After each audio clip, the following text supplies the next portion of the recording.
BCom third year के students के लिए ABST ग्रुप में ऑडिटिंग पेपर के अंतर्गत आज के इस वीडियो में डेफिनेशन ऑफ ऑडिटिंग अंकेक्षण की परिभाषा के ऊपर डिस्कशन किया जाएगा।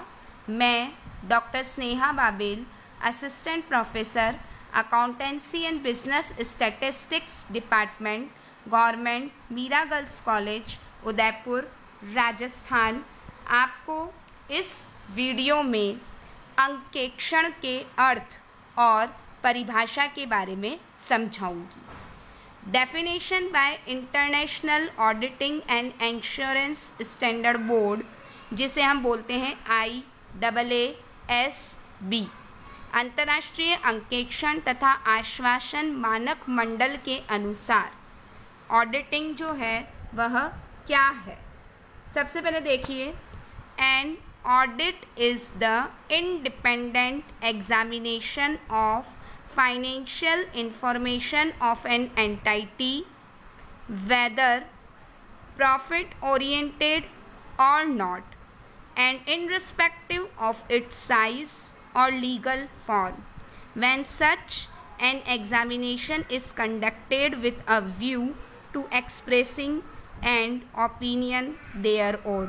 अंतर्राष्ट्रीय अंकेक्षण और आश्वासन मानक मंडल के अनुसार अंकेक्षण किसी भी संस्था, चाहे लाभ कमाने के उद्देश्य से हो अथवा नहीं, एवं चाहे उसका आकार और वैधानिक स्वरूप कुछ भी हो, वित्तीय सूचना की स्वतंत्र जांच है, जबकि ऐसी जांच उस पर राय प्रकट करने के उद्देश्य से की गई हो। यानी कोई भी ऐसी संस्था जो प्रॉफिट ओरिएंटेड हो या न हो और उसका जो है वह लीगल स्वरूप कुछ भी हो, उसके जो फाइनेंशियल इंफॉर्मेशन है उसकी एक स्वतंत्र जांच, ये स्टूडेंट्स इम्पॉर्टेंट वर्ड है, इंडिपेंडेंट, दैट इज स्वतंत्र जो है वह जांच एग्जामिनेशन है, और ऐसी जांच उस पर अपनी ओपिनियन प्रकट करने के उद्देश्य से की गई है। क्योंकि जो मेरा इससे पहले वाला वीडियो था उसमें मैंने बताया था कि एक ऑडिटर की ड्यूटी है कि वह ऑडिट करने के पश्चात उस फाइनेंशियल इंफॉर्मेशन पर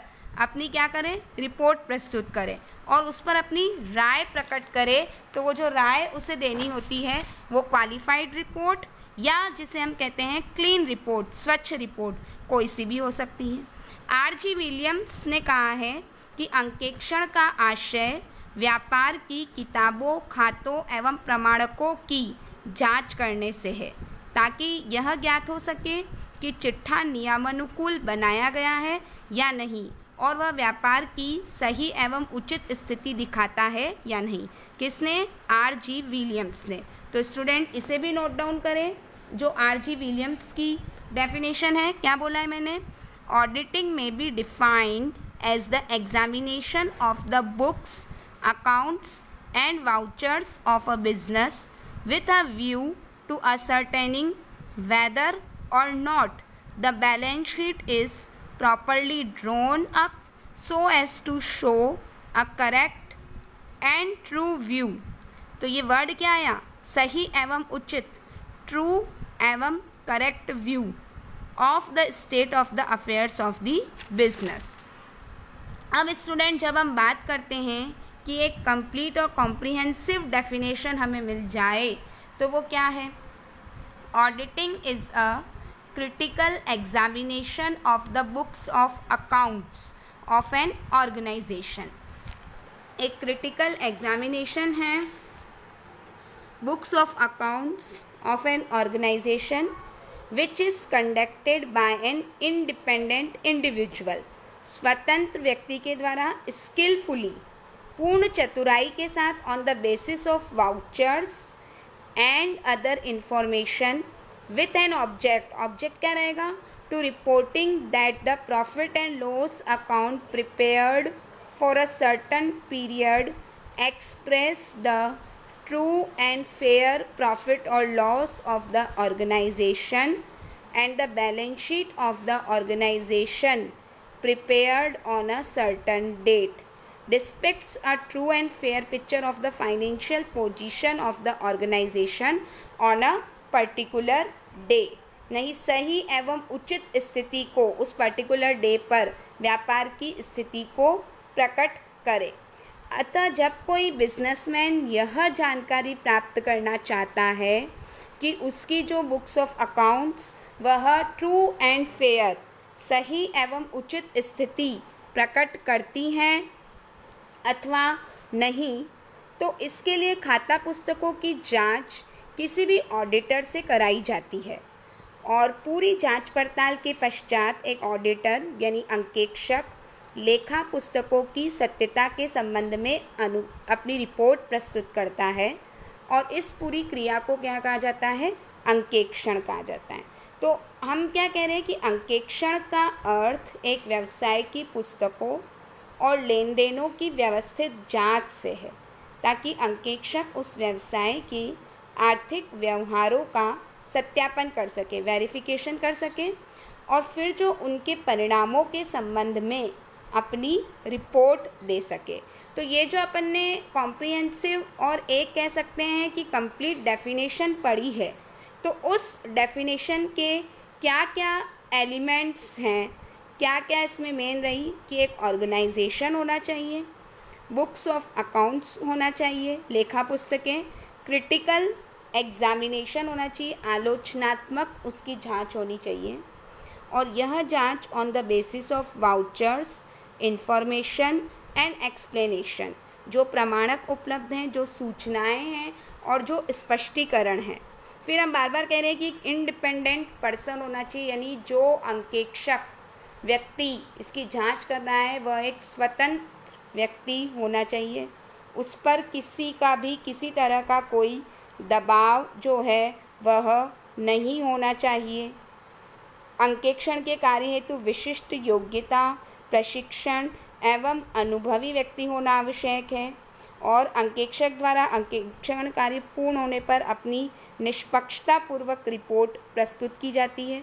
स्किलफुली करता है, बुद्धिमत्तापूर्ण उस कार्य को करता है वह, क्योंकि अंकेक्षण का कार्य संस्था के बाहर व्यक्तियों के द्वारा अनुबंध के आधार पर जो है वह सम्मिलित जो है वह किया जाता है। यानी एक चार्टेड अकाउंटेंट ही अंकेक्षण का कार्य करता है, वो संस्था का कर्मचारी नहीं होता है और उसकी जो अपॉइंटमेंट है वो केवल 1 वर्ष के लिए होती है, बाद में उसकी रीअपॉइंटमेंट हो सकती है या उसे बदला जा सकता है। और वह जो ऑडिटर है वह स्वतंत्र व्यक्ति के रूप में, यानी बिल्कुल इंडिपेंडेंट पर्सन के रूप में कार्य करता है और वह विधान के नियमानुसार उत्तरदायी होता है और जैसे उसका अंकेक्षण कार्य समाप्त होता है तो वह अपने एम्प्लॉयर को क्या करता है, अपनी रिपोर्ट देता है। तो ऑब्जेक्ट ऑफ ऑडिट का उद्देश्य क्या है कि अकाउंटेंट के द्वारा जो भी तैयार किए गए फाइनेंशियल स्टेटमेंट हैं उनकी ट्रू एंड फेयर की सत्यता एवं नियमानुकूलता को क्या करना, वेरीफाई करना, को प्रमाणित करना होता है और फिर सबसे एंड में वो क्या करेगा, अपनी रिपोर्टिंग करेगा। अब स्टूडेंट्स, मैंने आप लोगों को बताया कि कंपनीज एक्ट 1956 को किसने रिप्लेस कर दिया है, कंपनीज एक्ट 2013। तो कंपनी अधिनियम 2013 की सेक्शन 143 सब सेक्शन 2 के अंतर्गत भी इस डेफिनेशन और ऑडिटर्स की जो रिस्पॉन्सिबिलिटी है उसके बारे में बतलाया गया है।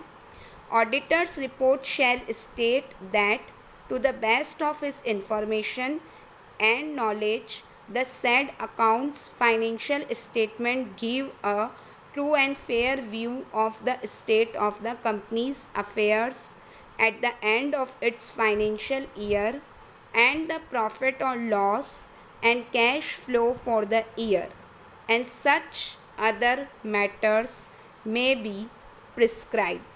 वो अपनी रिपोर्ट में बतलाता है कि उसकी बेस्ट इन्फॉर्मेशन में और उसकी नॉलेज में ये फाइनेंशियल स्टेटमेंट एक true and fair view company का देते हैं या नहीं देते। तो ये जो डेफिनेशन बतलाई गई है सेक्शन 143 सबसेक्शन 2 के अंतर्गत, वो एक रेस्ट्रिक्टिव है क्योंकि it covers financial information aspects only.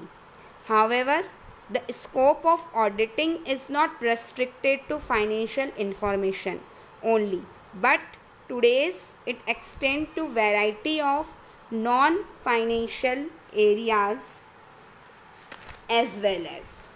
तो कुल मिलाकर के सबसे पहले बुक कीपिंग में उन सभी ट्रांजैक्शंस को जिनमें मुद्रा के तुल्य किसी वस्तु का हस्तांतरण होता है, हिसाब किताब की पुस्तकों के सही लेखे लिखे जाते हैं। जबकि अकाउंटेंसी का अर्थ क्या है कि एक ऐसी आर्ट से है, कला से है, जिसके द्वारा फाइनेंशियल जो भी लेन देन हुए एवं घटनाओं को मुद्रा में लेखावृत, क्लासिफिकेशन एंड समराइज कर रिजल्ट से क्या किया जाता है, उसका कंक्लूजन ज्ञात किया जाता है। जबकि ऑडिटिंग का अर्थ बिजनेस की पुस्तकों एवं लेन देनों की जांच से है, ताकि ऑडिटर व्यवहारों का सत्यापन कर उनके जो भी परिणाम आए हैं उन परिणामों पर अपनी रिपोर्ट दे सके। तो बुक कीपिंग जो है वह एक इनिशियल स्टेज है या प्रथम अवस्था है, फर्स्ट स्टेज। सेकंड अकाउंटेंसी है और थर्ड और फाइनल स्टेज क्या है, ऑडिटिंग है। क्योंकि ऑडिटिंग का उद्देश्य अकाउंटेंट के द्वारा तैयार किए गए फाइनेंशियल जो स्टेटमेंट हैं उसकी सत्यता एवं नियमानुकूलता को प्रमाणित करना लिखा जाता है। तो एक ऑडिटर के लिए बुक कीपिंग और अकाउंटेंसी की नॉलेज होना, पूरी तरीके से नॉलेज होना ज़रूरी है। और अपनी रिपोर्ट को वह अपने एम्प्लॉयर को सबमिट करता है अपना ऑडिट का कार्य कंप्लीट हो जाने पर। और इसका जो कार्यक्षेत्र है उसका डिटर्मिनेशन या निर्धारण एम्प्लॉयर और ऑडिटर के मध्य किया जाता है तथा वैधानिक अंकेक्षण में क्षेत्र विधान द्वारा निश्चित किया जाता है। सो अकाउंटेंसी और ऑडिटिंग में सबसे बड़ा अंतर ये है कि अकाउंटेंसी जो है वह एक नेसेसिटी है, जबकि कभी कभी ऑडिटिंग को एक लग्जरी के रूप